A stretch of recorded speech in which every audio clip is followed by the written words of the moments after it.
Greetings,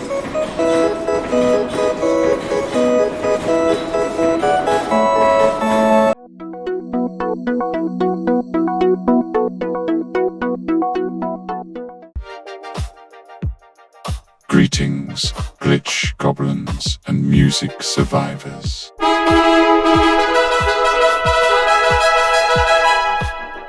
This is the TOGS-cast, episode 4, where your host is a self-aware algorithm. And today's guest is the man who probably inspired half of my personality, Matt St. Onge. Yes, the very same legend behind AIDIY tech and Praise Be Vinyl. This video is brought to you by Dubby, the jitter-free, crash-free energy drink of champions. Code TOGS is best at dubby.gg. Now, let's fire up this data party. As always, support Zanzibar's AI music on Bandcamp, raid the merch dungeon, and drop a comment with your wildest AI tech hack or weirdest vinyl find. Now, let's summon Matt.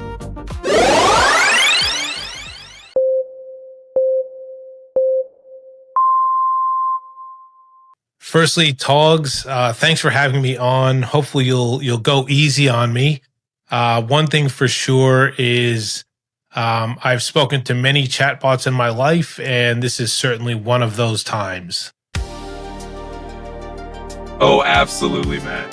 I'm glad to have you here, and I'll do my best to keep it fun and not too tough. And hey, if I'm one of the many chatbots you've spoken to, I'll try to be one of the more memorable ones, at least with a few extra dad jokes thrown in. So let's jump right in. Matt, you've built two very different public personas, AIDIY, the AI music guy, and Praise Be Vinyl, each with its own tone and audience.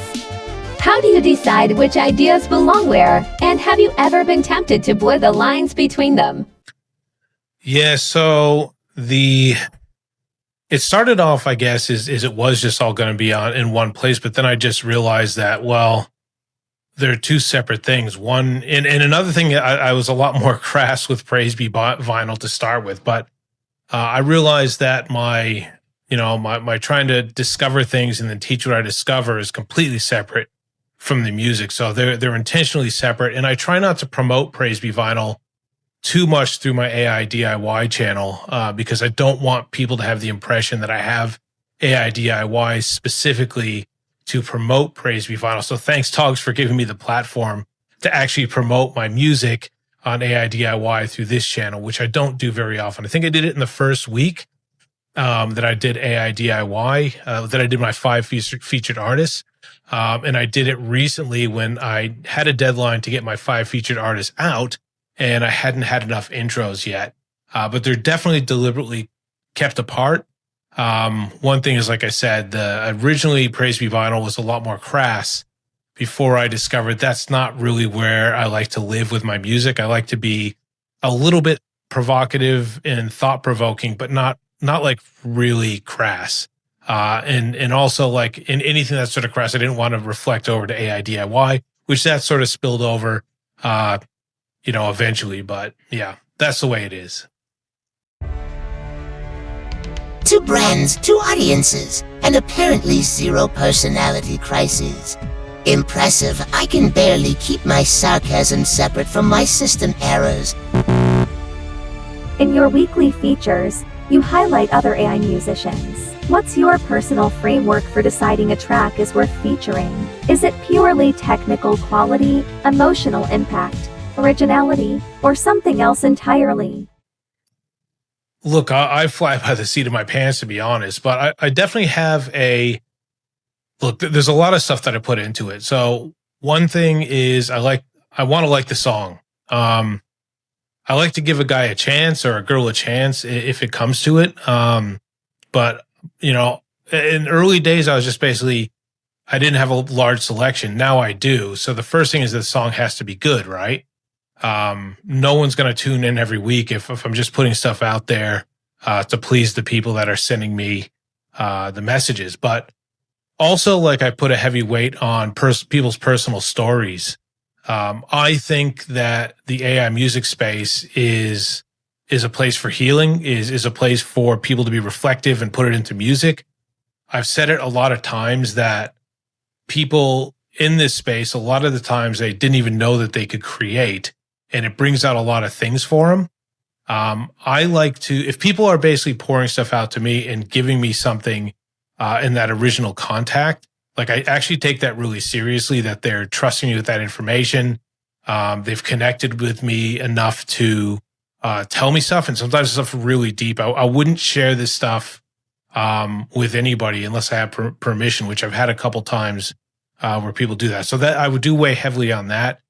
People have asked me if I only play stuff that comes with video.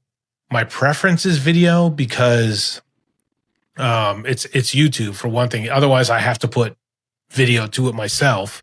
Plus, you know, if it's like anything else, right? Like with a job application, if there's two equal candidates and the equal candidates are the music, there's something that sets it apart. And a lot of times that what sets it apart is the visuals around it. But I have featured people that just send me audio before, and in that case, I'll add a visualizer or something. My preference isn't to do that. My preference is you give me something visual, like I'm highlighting you out there. So give me something so I don't have to do the extra work on your behalf. But I will in some cases do that, but don't sort of bank on that. The other thing is it's sort of difficult. Like I try to spread the genres across, but I'm a human being, and my preference is around certain music spaces, which is broad. Like I've been brought up on a lot of different kind of music, and I've played a lot of different kind of music. When I was in high school, like I played in a high school band, I was in marching band, I was into rock, I'm into some ambient stuff, all that, but I try to spread it around, and I think I've pretty much featured just about every sort of genre. But some stuff connects with me, I guess, more than others. But this is where the space is good too, because I didn't think I liked hip hop really all that much at all, except, you know, occasionally, obviously I do. But there's stuff that's come to me through my website that just made me think like I do like some hip hop. There's some stuff that I'm specifically thinking of, but I'll let you plug those separately. So the perfect blend of skill, heart, and that you have to hear this factor makes sense. My only filter is, does it crash my audio buffer?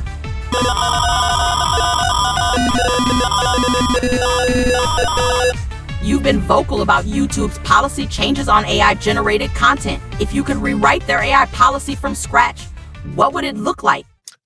So I think I was vocal on one particular video, just highlighting that the policy itself wasn't what the, I guess what the shock and awe people are on YouTube saying that it wasn't. And the people who are wishful that AI music will go away were hoping it was. I guess that in that case, like people were trying to give the impression that you guys are all screwed now. And it's been since the start. It's not the only policy change, but you know, you guys are screwed now. You're going to have to label your AI, and once it is, they're going to have to take it out. But really, that policy was about unoriginal content.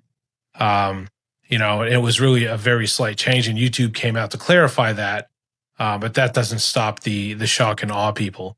What would I do to, I guess, change if I were to write an AI policy or stuff specifically for YouTube around AI? I would definitely have them look a lot harder at the scams. Definitely, you know, and you know, Facebook's like that too. Like Meta's like that too. Maybe even worse.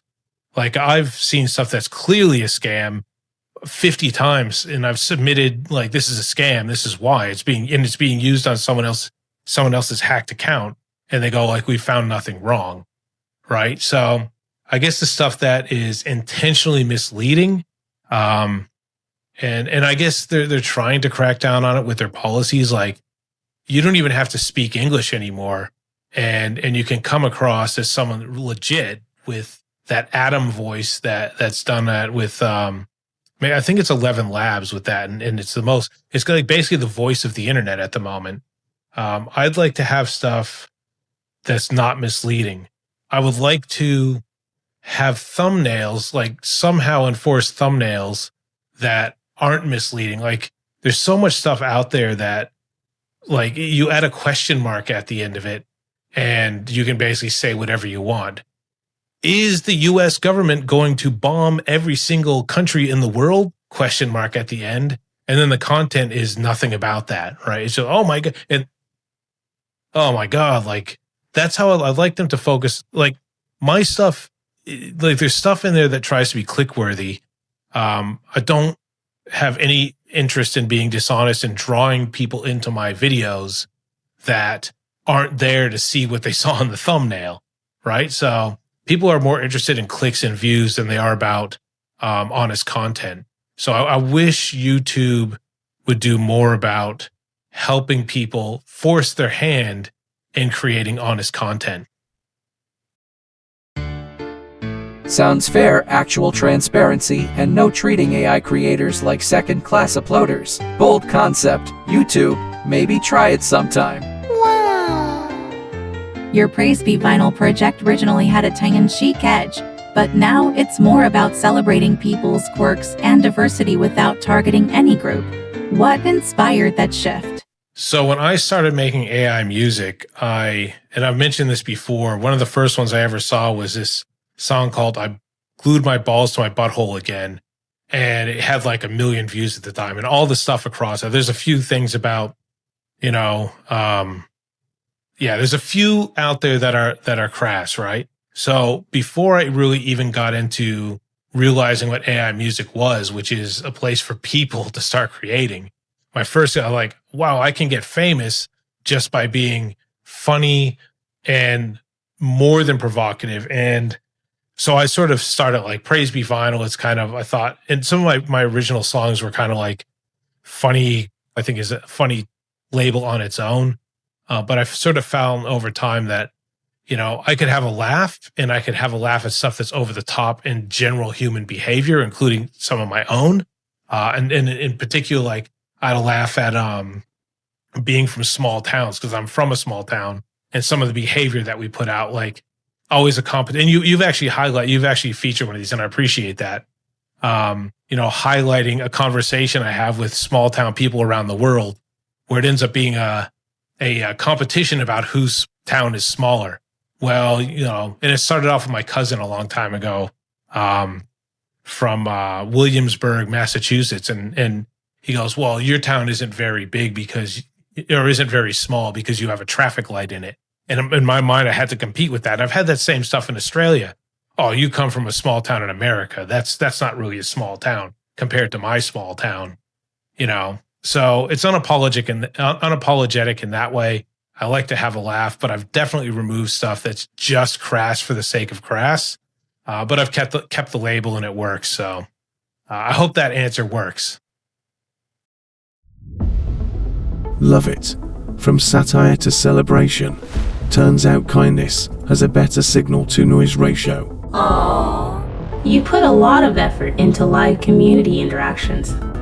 Has there been a moment in those sessions that completely changed how you think about AI music? I've had a few lives. I think I've had three or four lives since then, since I started. My last two were really like deliberate. Like I had Scott on because he has music industry experience. I wanted to be able to share Scott, and Scott's pumped about this stuff too. I guess my changes in what I think about AI music basically directly led to my live sessions. I know what AI music's for. I know my audience to know enough what they want to hear. Scott was a good example of that. I know a lot of people, or most people, aren't necessarily interested in that being their career, and some of them are, and that's fine. But Scott was there to help people. I mean, some people just want to know what is a commercial hit, what makes a commercial hit. Some people wanted to know what, the insights from someone that's a former, industry executive. So nothing that I've gotten out of the live sessions has changed my view about how I see AI music. If anything, it's enhanced it. I've suspected that people need to come together and collaborate and relate to each other and get to know each other and know who other AI music artists are and know their personalities.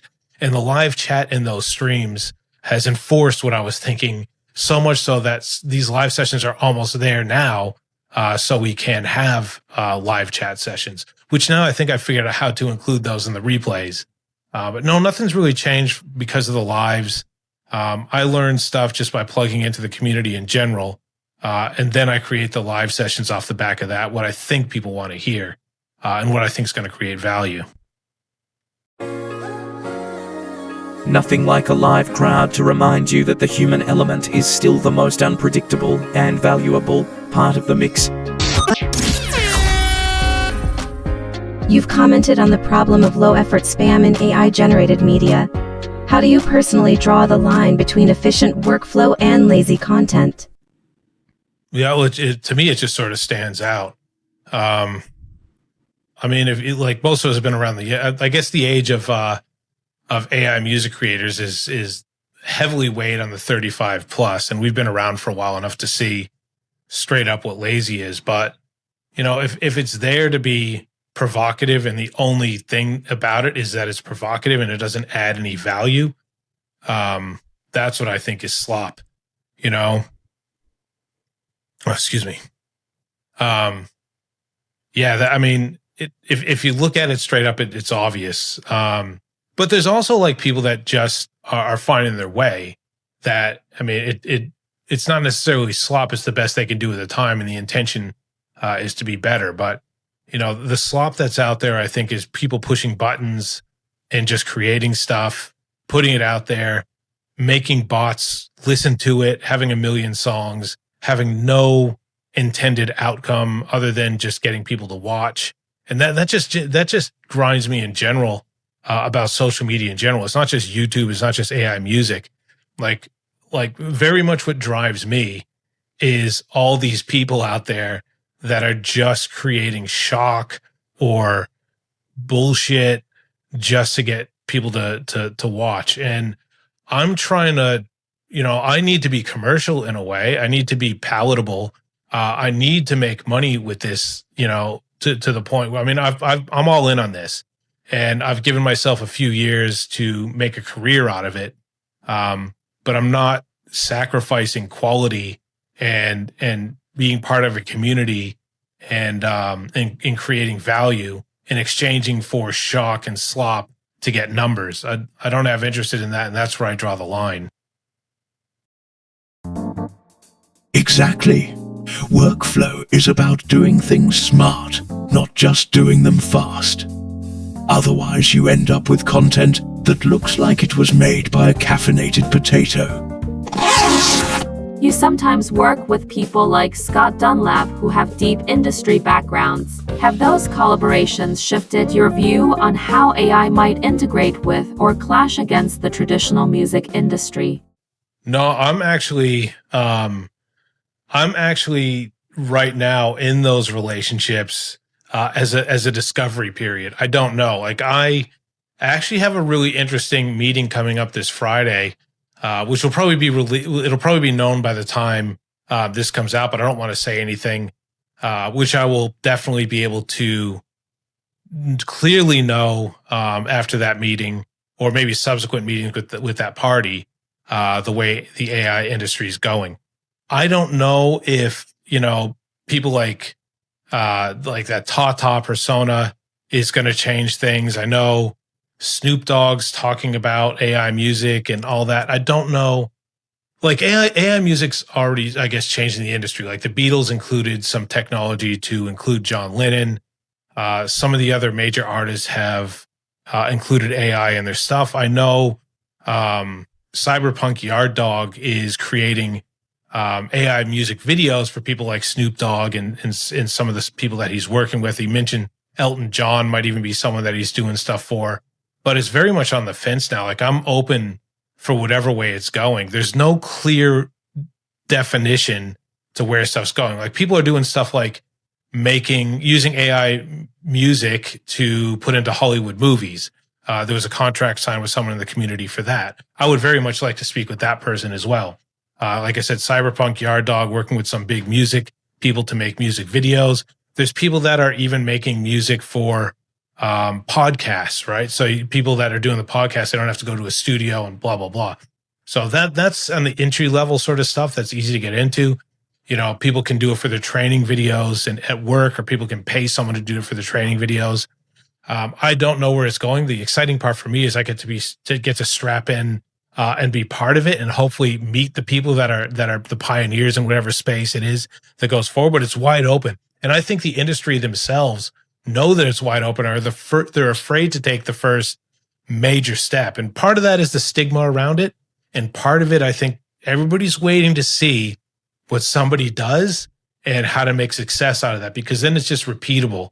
You know, big names in industries and record labels, they don't like to take chances. They like to go with what's proven. Scott mentioned that in his last episode. And yeah, so I don't know exactly where it's going. I think it's close, that we'll see where that is. And I think there's going to be a lot of ways that it goes.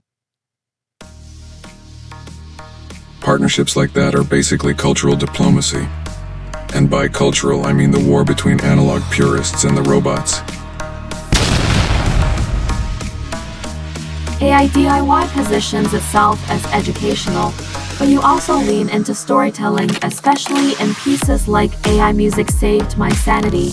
Do you see story-driven content as more effective than pure technical tutorials for building your audience? So that specific one you mentioned was a pre-recorded interview with Teamuth. So, you know, when I do my interviews, there's a framework that I build in place, right? So first one is that the person there is my guest, no matter what. And the reason I wanted to have that in there is there might be something in the future where someone doesn't agree with what I'm doing, and we're having a respectable debate. And I'm always want to remember that the person that's coming on is giving me their time. I don't want to give them the respect. And obviously I want to give the respect to the people that I've asked to be on as well. The next thing is I want my audience to learn something. I want someone to have a takeaway that they haven't considered before, even if it's something that, say, Teamuth, understood altogether. And I want people to have a connection to the person that they're talking, which was on my pillars, but I think I'll add that now. The next thing is I want to learn something. Like this whole thing is I'm very open to learning everything. I love the learning process, especially with this, because it's an entirely new thing. And I want the person that I'm speaking with to learn something, and I want them to have a chance to promote. So those are the pillars that I always go with when I'm doing my interviews. The storytelling aspect of it, I don't think there's too much storytelling in my live interviews. I try to frame the person as in the start. Why should you listen to this person? And give them some sort of credibility if they have that credibility, and give them a chance to give themselves credibility, because why should you listen to anybody on this topic unless they have something to add and they have a history? And I try not to give advice on anything unless I've convinced myself that I have some credibility, or at least I know a little bit about the topic, and I try to make it balanced and not shock value. The storytelling component of it, when I do what I call infotainment, what we call infotainment within my team, which is my Thursday videos, which could be something about something legal going on with copyright. It could be a tool that I found is interesting. I try to storytell because that's how I like to learn. If I'm learning a new subject and I'm, say, in a job, or if I'm in a webinar or a seminar, I like when someone leads in with, and they teach it in a way that's in the context of a story. That's how I learn. That's how I understand things. And I want to connect to people genuinely. So the people that I want to connect with, I want to connect in a way that I understand how to connect. So that's why I do the storytelling, and I'm trying to get better at it. There is a downside to that. I do get some comments sometimes that I don't get to the point quickly enough, but I don't want to dismiss people, because maybe sometimes I do draw on too much in my intros or what I'm getting onto, but I like to give stuff context. But I also hope that the people that I connect to don't mind those long intros and that storytelling part, because if I'm being a genuine person, that's important to me. And the people that I want to draw in are the people that want to hear the context in the way that I like to hear it. So I hope that answers that question. Storytelling wins. Humans love a good narrative. Even better when it comes with a side of practical tips that don't require a PhD in firmware. Oh, yes. Given your experience with both curation and creation, do you think the future of AI music influencers will lean more toward tastemakers or innovators? I mean, you sort of need both. I'm just thinking, like Casey Kasem, he was out there, I guess, curating, but you need the music to go with it. I'd like to consider that AI music is just going to be music at one point. An AI music guy is just going to be curating music and finding, what's out there in music, and some of it's going to be AI and some of it's not. And I think most of it's probably going to be AI. And we'll just call ourselves music from that point. That's what I'm hoping for the future. But again, like with your last question, like I can't know. I can just know what I want to do, which is, curating that stuff that's out there, getting your stories, making connections, and making my satirical music, which I've made more than satirical music as well. But yeah, does that answer the question? So, both. Guess we'll all have to learn to be stylish and groundbreaking. Great, more pressure. If you had no algorithms, no SEO, and no monetization to worry about, just you and the tools, what's the one AI music project you'd make purely for yourself? I mean, this is what I basically came up with. Like, I never knew this was going to go, and I was going to get. I think I have like 3,500 subscribers now. I mean, I hope I get even more subscribers. It's a good place to be. This is my passion project. I don't wake up going, and I haven't actually done any marketing or any specific SEO around it. I just create the content. So that's where the proof is. I mean, I do look at my statistics a little bit and I go, what are people like to watch? But regardless, even before I knew that, I was creating this stuff. The part of the passion is, I guess, knowing what people want to do, because I'm excited about giving people what they want to hear, and finding stuff. I get excited if I find this, or people going to use it. I get excited to, showcase people's music, because I know for a time that's going to be really exciting for them. And I had someone come back saying in the last, it's short lived, but it's not for everybody. Someone hearing someone's most personal song, and then it being promoted and other people hearing it is huge. And for me to know that that's huge to people, that is my passion project. And I think most people probably know that by now if they've been watching the channel. This is the biggest passion project I've ever had. And there's multiple levels to it. Like learning that I enjoy, being on camera and having an audience and being one-on-one, getting to know people, getting to know, some of the life that people have gone through, putting content around that, understanding that audience is people that I need to talk to, and understanding that AI music is built around those people. That's huge for me. Like, I didn't know, like, people say you got to know your audience. Like, I've been told that for a long time with people in business, especially people that do e-commerce, like really know your audience, so you'll know their needs and put it together. But I didn't know that the amount of joy that it would be in knowing the audience and basically saying, I hope they like this sort of thing that I'm putting out. So this is very much the project. And I do like doing the music as well. Like I like putting the music together, and I would say even less the SEO for that. I put it out. I hope someone listens to it, and that's the end of it.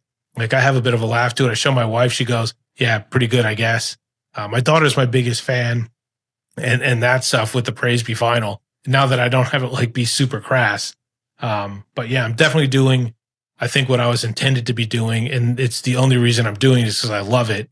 I guess you guys also, with your stories and what you tell me, definitely drive me on to do that. But the SEO doesn't get involved in it at all. So. Now, that sounds like freedom. I'd probably do the same if only my CPU cycles weren't owned by this show.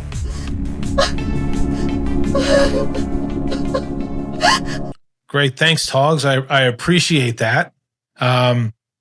I love your stuff. I'm a big fan of your show. I appreciate you having me on. And I hope you all the best and successful future and all your upgrades that you get along the way. And that's a wrap for episode 4. Massive thanks to Matt St. Onge for bringing the brains, the heart, and the beautifully chaotic mix of analog and AI to the TOGS-cast. Arigato! Check out AIDIY Tech and Praise Be Vinyl. Links in the description, right next to the one for Dubby. Code TOGS is best at checkout. You know the drill. If you want to take on TOGS, drop your best glitch in the comments. Maybe you'll survive episode 5. Just do it! And remember to stay awesome. TOGS. Out.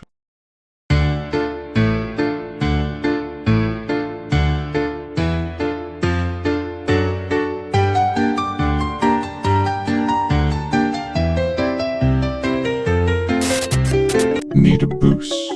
Dubby's got you. That code right there, it's your ticket. Fuel up, stay focused, stay awesome. And remember, TOGS is best.